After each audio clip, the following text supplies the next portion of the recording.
کس طریقے سے کرنا ہے؟ بابوں نے فرمایا کہ جو آدمی فجر کی 2 سنتیں ہیں، فجر کی 2 سنتیں پڑھتے ہیں، ہمارا دنیا اور دنیا مافیہ، دنیا اور دنیا مافیہ سے مجھے زیادہ اچھی ہے۔ آسمان زمین اس کے اندر جو کچھ ہے، اس سب سے زیادہ مجھے اچھی یہ 2 رکعت نماز سنت فجر والی ہے۔ یہ سب سے میں جو آدمی فجر کی نماز ادا کرے، فجر کی نماز، اللہ رب العزت اس کے سارے دن کی کفالت اپنے ذمہ لے لیتے ہیں۔ جو آدمی فجر کی نماز ادا کرے، اس کے رزق کے اندر اللہ برکت ڈال دیتے ہیں۔ آمدنی تھوڑی، کھانا اچھا، پینا اچھا، اور سکون سے زندگی گزارے۔ وسائل نہیں، اللہ وسائل پیدا کر دیتے ہیں۔ پریشان ہے آدمی، بھی میں کس طرح، ہر آدمی بھی میں کیسے کماؤں، آمدنی اتنی ہے، میرے گھر کا خرچ زیادہ ہے، پریشان ہے، دماغ پھٹتا ہے۔ ہمارا جو یہ ہے، اللہ نے فرمایا، اللہ کا حکم ہے، محبوب کا فرمایا جو 5 وقت جماعت کے ساتھ نماز پڑھے، 5 وقت نماز پڑھے، اللہ سب سے پہلے جو انعام دیتے ہیں، پہلا انعام وہ رزق کی برکت ہے۔ برکت کسے کہتے ہیں؟ برکت یہ آپ نے 500 کمایا، 500 کے اندر ساری ضروریات پوری، 1000 کمایا، 1000 کے اندر ساری ضروریات پوری۔ مگر یہ بھی نہیں ہے برکت کا نام کہ 250 روپیہ آمدنی ہو تو پھر کہے کہ اس کے اندر سب کچھ پورا، یہ بھی نہیں۔ ایسے لوگ ہیں کہ ان کی روزانہ کی آمدنی لاکھوں روپے ہے، لیکن اس کے باوجود بھی پریشان ہے۔ کیوں؟ برکت نہیں۔ فجر کی نماز سے لے کر ظہر کی نماز تک معروف کا فرمان، جس نے فجر کی نماز ادا کی، ظہر کی نماز سے پہلے، ظہر کی نماز کا وقت ختم ہونے سے پہلے موت آ گئی تو اس پر جنت واجب ہے۔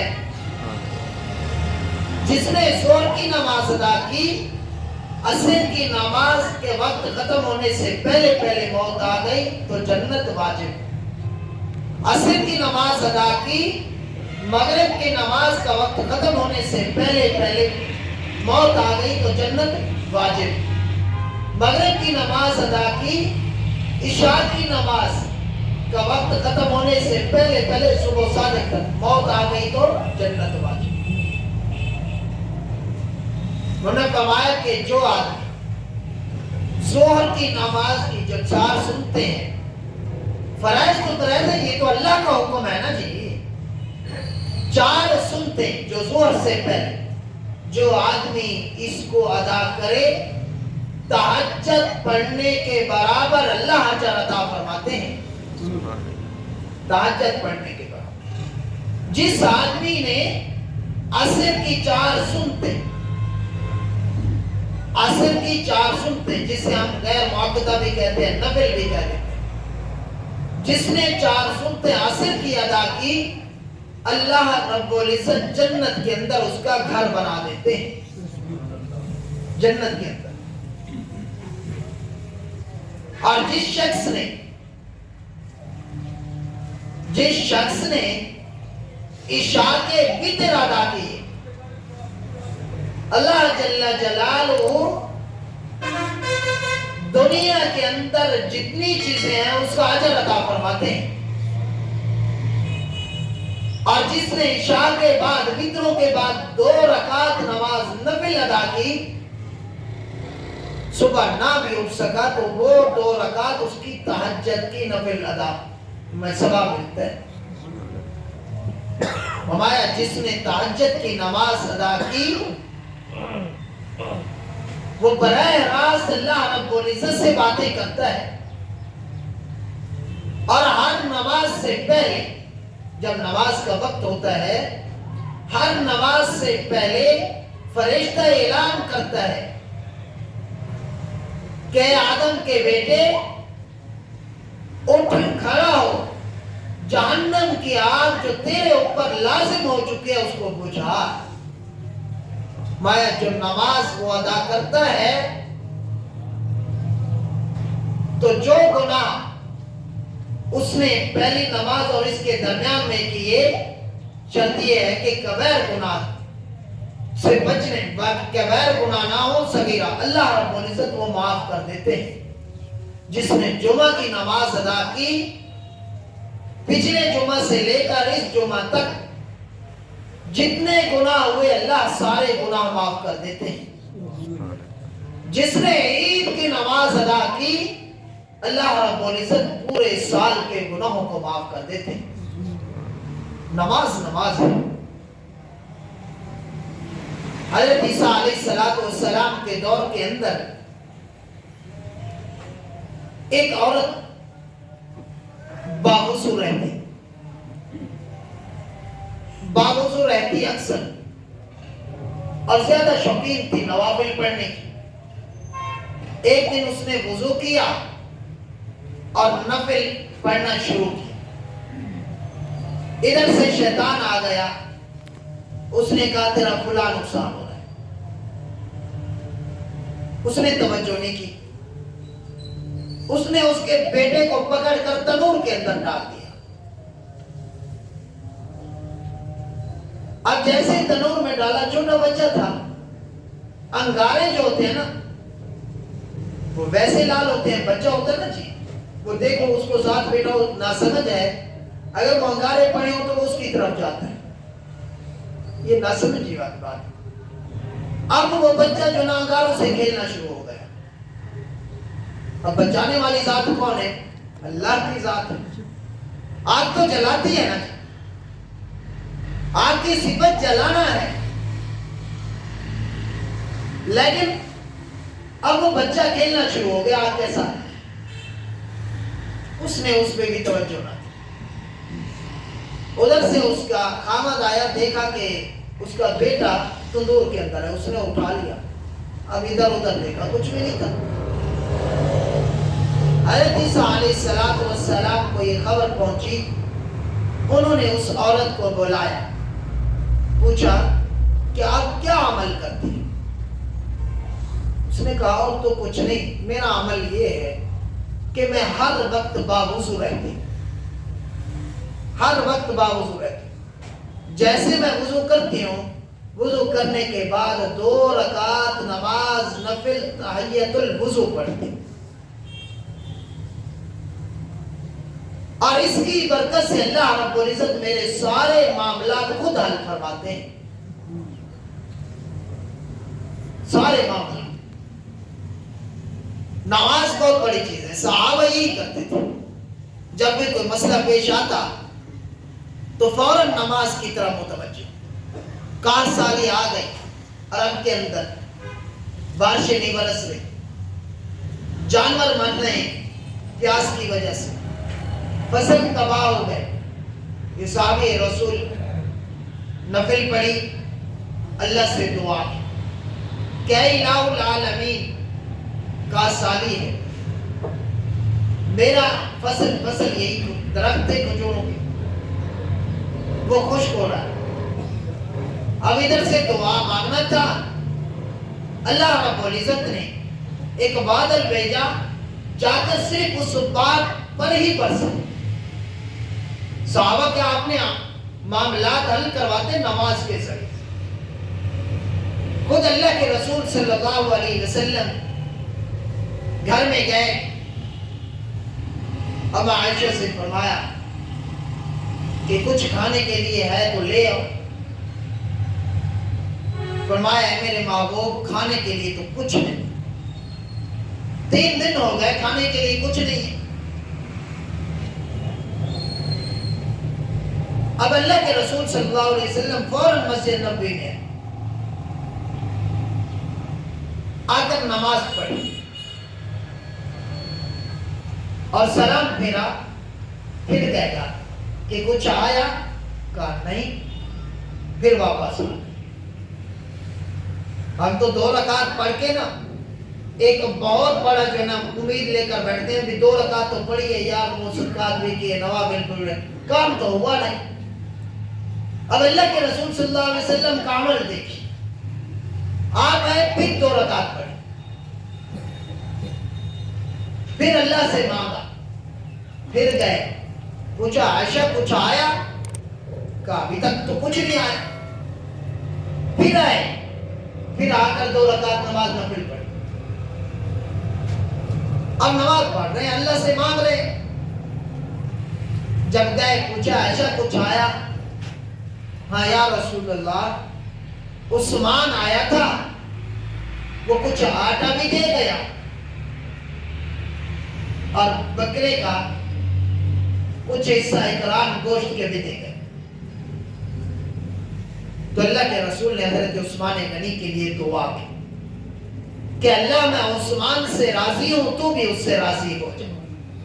اللہ میں عثمان سے راضی ہوں، تو بھی اس سے راضی ہو جا.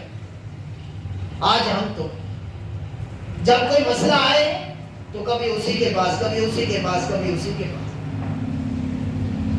بندے اسی کے، مانگنا بھی اسی سے جائے. لیکن ہم مانگتے ہیں. نماز مسائل کا ذریعہ اللہ نے بتایا، اللہ کے رسول نے سکھلایا. بڑی سے بڑی مصیبت آ جائے نماز کی طرف متوجہ ہو جائے، نماز کی طرف.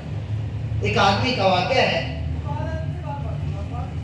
کوئی پرانی بات نہیں، ابھی بھی زندہ ہو تو کوئی پتہ نہیں کیونکہ اتنی عمر نہیں تھی. اس آدمی کو ہو گئی پتھری گردے میں. ڈاکٹر نے کہا کہ بڑی پتھری ہے جی، اتنی mm کی ہے، بغیر آپریشن کے اس کا چارہ کار کوئی. اچھا. اب وہ آیا، گھر والے سارے سوچ رہے ہیں کہ آپریشن ہوگا، اتنے پیسے لگیں گے، کل آپریشن کرواتے ہیں. ڈاکٹر سے اس نے پوچھا کہ پیسے کتنے لگیں گے؟ کسی نے کتنے بتائے، کسی نے کتنے بتائے. اب رات کو وہ اٹھا، نفل پڑھی، اللہ سے دعا، اے الہ العالمین وَإِذَا مَرِضْتُ فَهُوَ يَشْفِينِ. مریض بھی تو کرتا ہے، شفا بھی تو دیتا ہے، مرض بھی تو دیتا ہے، شفا بھی تو دیتا ہے. اور یہ جو پتھری بن گئی ہے، ڈاکٹر کاٹیں گے، اس کو باہر نکالیں گے، پھر بھی ہو جائے وہ تجھے پتا. اب ڈاکٹر اتنے پیسے مانگ رہے ہیں، اللہ تو شفا عطا کر دے. سب سے بڑا ڈاکٹر بھی تو، سب سے بڑا حکیم بھی تو، سب سے بڑا سرجن بھی تو. تو اس آدمی نے پیسے اٹھائے، رات کو جو آپریشن کے لیے انہوں نے اکٹھے کر کے رکھے تھے، جا کر رات کو صدقہ کر دیا. اللہ سب سے بڑا ڈاکٹر تو ہے، میں تجھے دے رہا ہوں، اس کا آپریشن تو ہی کر دے. صبح اٹھے، چلے گئے ڈاکٹر کے پاس. اس نے الٹراساؤنڈ لگایا، دیکھا تو پتھری نہیں. وہ بڑا پریشان ہو گیا، کہا یار عجیب بات ہے، یہ پتھری کسی دوائی سے نہیں نکل سکتی. میری مشین تو خراب نہیں ہو گئی، میں نے تو اتنی مہنگی مشین لی ہوئی ہے. وہ کبھی مشین کو یوں دیکھے اس کو پسینے چھوٹ گئے. اس نے کہا ڈاکٹر صاحب پریشان ہونے کی بات نہیں ہے. مرض کس نے دی؟ کہا اللہ نے. شفا دینے والی ذات نے؟ کہا اللہ. کہا تیری امید یہ ہے کہ بغیر آپریشن کے یہ مسئلہ حل نہیں ہو سکتا. میرا یقین یہ ہے کہ اللہ رب العزت مردوں کو بھی زندہ کر سکتے ہیں. تم تو اتنی بات کر رہے. صحابہ کہف کا واقعہ نہیں سنا؟